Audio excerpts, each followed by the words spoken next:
actually, I'll go ahead and begin because I'm up here. And then we'll start from this side of the room and work our way around. There's Yes. no timing for this. There is. 30 seconds. 30 seconds? Thank you. 30 seconds. Thank you. I'm glad somebody told me that. Don't be silly. We spoke already, so I'm going to just give you 3 suggestions. The first suggestion I haven't made is when you when you said the phrase, "I know this for a fact, it will help you," it didn't resonate with me because the credibility may not have been established yet. And the second statement you said, when he was in front of the doctor, because I have a relationship with you, I know you, it hit me. If I didn't know you, I wouldn't know who he was. Okay. So maybe my husband or significant, you know. And then finally, this is a global suggestion. You talked about the 3 main components overall. Vincent said 80% is what you experience. I'll remember what you make me experience. And if you speak it to me, if you preach it to me, I won't experience it. But if you share with me from your perspective, this is what would have helped me, all of a sudden I care a lot more and I wanted to hear your story. Thank you. Travis. And what we might want to do for the sake of speeding it up is we can hold our applause for the end for Paula. Travis. I echo a lot of what Mira said. My feeling was that it was a tight, narrow, concise journey from the beginning to the end, and that you really could broaden it up a lot more and go deeper. And I felt that you told most of it from a first person's perspective. I just thought maybe, is there a way to explore telling the story from a third person perspective in a way that could get other people to sort of interject their own feeling of whatever it is? Because when you're telling a very specific story about something in, cancer or something like that, that's specific. But other people have lost loved ones in other areas, accidents. They've got journeys that they're going through at work. They've been laid off. They're fired. They lost their house. Their personal journey. And is the story real about? Is the real story about those 3 things? Is that the resolution at the end? And will that provide the relief from some sort of a climax? Paula, I want you to convince me why you believe that your strategy works. Pretend that a number of us are dealing with what you're dealing with. We're the spouses of someone with cancer, and what you're going to give us is some strategies for staying positive, for seeing the good, even though we're all saying, geez, why, I didn't ask for this hand, why did you deal me this hand? Because there's a lot of people in that same position, and audiences don't just want to cry. We don't just want to sit here and go, oh, gee, I'm so sorry, it's a horrible story. We want you to give us something that we can take with us. And what I think people would love to take with them is some strategies on how to be strong, how to see the good even in times of adversity, and maybe how to let our loved ones know that what they've done has helped us with that. Some of that was in your speech. I heard more of that last time you gave it, when you were very clear about the things that Lee had said to you for many years, and suddenly it struck you. I thought it was very, very powerful. So what's the message? Listen to people we love because they're telling us a lot of good stuff. Sometimes we tune it out. And 2, how do you really get month to month, year to year through real adversity? Thank you. Good advice. One thing I would just like to caution you on, Paula, you speak too softly for that big room. That is a big, big room. And if you don't have a mic the way they didn't have one last Saturday, you will not be heard. I know at least one of the speakers might have placed a lot higher if people could have heard the message. So you do have a soft voice, but you also know how to project, and you need to do that so that everybody can hear. No sound effects. Yeah. Yes, but that all. I haven't anything to say about the content of your speech. That these people are giving you the content thing. I'm just giving you a physical something to do. Speak up. All right. Got it. Gotcha. All right.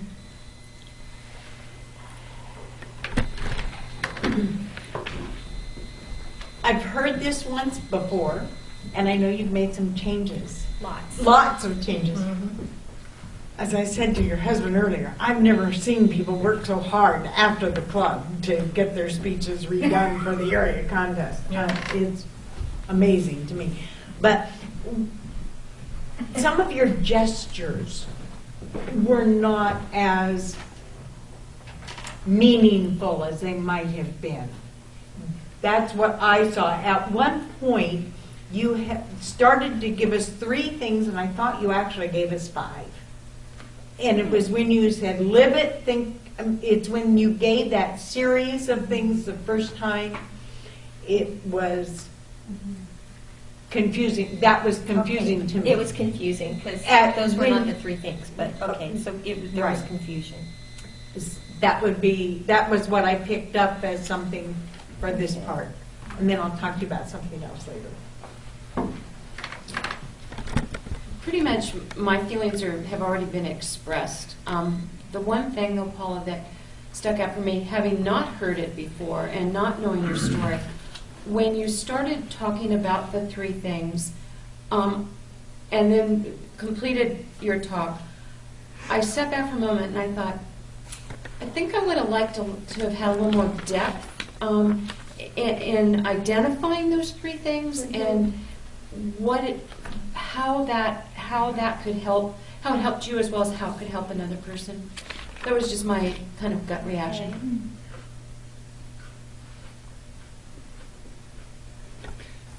When you started out, first off, I'll talk to you afterwards. Next. When you started out, though, you turn your back. I don't know if you're aware of it, to the audience over here. Okay. Make sure you address the whole crowd and never turn your back towards anybody. And then let's play make believe. Did that catch anybody's? Was that a powerful opening? Yeah. As powerful as if she left that off and just gone straight to the question?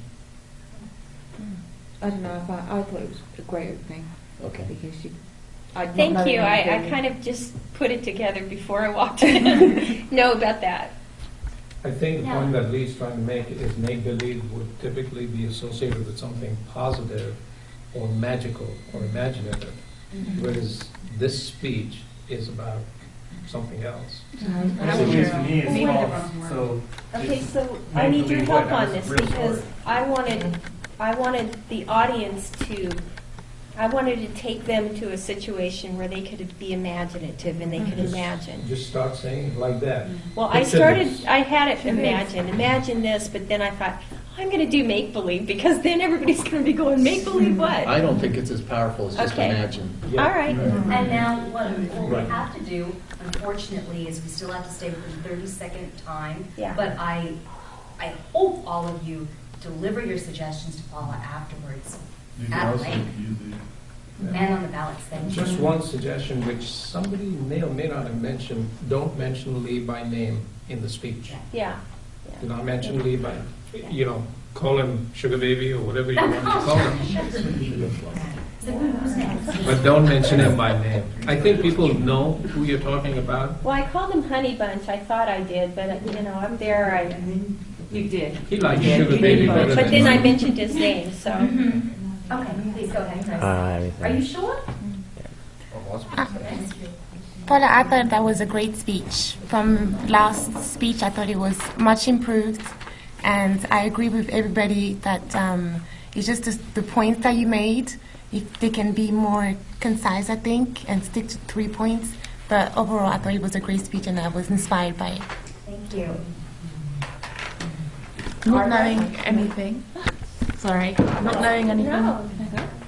Sure. Yeah, not knowing his story and just coming in here for the first time. I thought your opening was brilliant. It kind of, I was kind of like, what's she gonna say? I was intrigued from the get-go, which is really, really good. I want to know more. I felt like they probably know the background of exactly what your experience was, but I don't feel this speech kind of took us from this horrific place to 7 years, and he sat there after he was told he wouldn't make it, past a year. So I would love to actually know and actually speak to you later on and actually find out what exactly it was that happened and how you did overcome it, and find out like more gory stuff as to your experience. But no, I thought it was really good, really good speech. Thank you for your thoughts. Barbara. Paula, your speech really touched my heart. I mean, I think you really speak from the heart, so I go along with the ride. Just one small suggestion, I think you have excellent eye contact. I felt like you really connected with everybody in the audience. I thought the moving from side to side was just a little distracting, and maybe just a little less of that. Okay. Thank you. Vincent. I think the opening is powerful, but the time you spend at the beginning would have better served those 3 pointers. So if you could take the time that you devoted to explaining the lengthy experience and then move it to the 3 pointers, that would be more impactful. So you could say, whether it's make-believe or picture this or whatever, you stay there for a few minutes because you're taking us on a journey. And we will hit the points on those 3 checkpoints each time you explain them, as opposed to doing it at the beginning. And then by the time you got to the story, most people forgotten what you said. That's why it took away the impact in the closing. Thank you, Vincent. Saeed? I'll pass. I've already given my suggestions. Sure. Brian? Everyone has great suggestions, and I really don't know what to add to them, but you did a great job. Yeah. Chrissy? I thought you did a really great job too. I love the point you were making about the words, and like Barbara touched my heart too. And I'm always, I love hearing you speak, and you do such a good job. And at one point though, so I felt like we were hearing it through from your eyes and your experiences, and then at one point it seemed to flip to being through Lee's eyes. So I wasn't. I can't remember what it was you said, but I thought we were looking at it through your eyes. Okay, Yeah. that's a good. And then I did notice this a little bit at first. I was praying. But it was really good, really great. Paula, you're beautiful, and you have people just with your beauty. Yeah. You do. You're so powerfully beautiful, and I will never get tired of saying that. I was touched by your story, and I'm just touched by the way you move. You're like this beautiful swan. I don't know if you could wear fuchsia that color if you can do it, but you just have them with just who you are. Oh, thank you. Please. He's going to discount that now. No. He likes the fuchsia too. Last suggestion. We hear from Darren LaCroix, past world champion in public speaking, and others that the opening on a 7-minute speech should probably be about 45 seconds and get to the point. So tell us what you're going to tell us, the shocker. Tell us what you're going to tell us. Get to point 1, your story. A third of the speech will be about you, a third of it about what to do, and a third how it's going to affect, or what is it going to mean to you? See, I just stopped. I wish we had a limited time. One thing that makes our club so valuable is the fabulous suggestions that I hate to interrupt this and ask for the time you record. Please.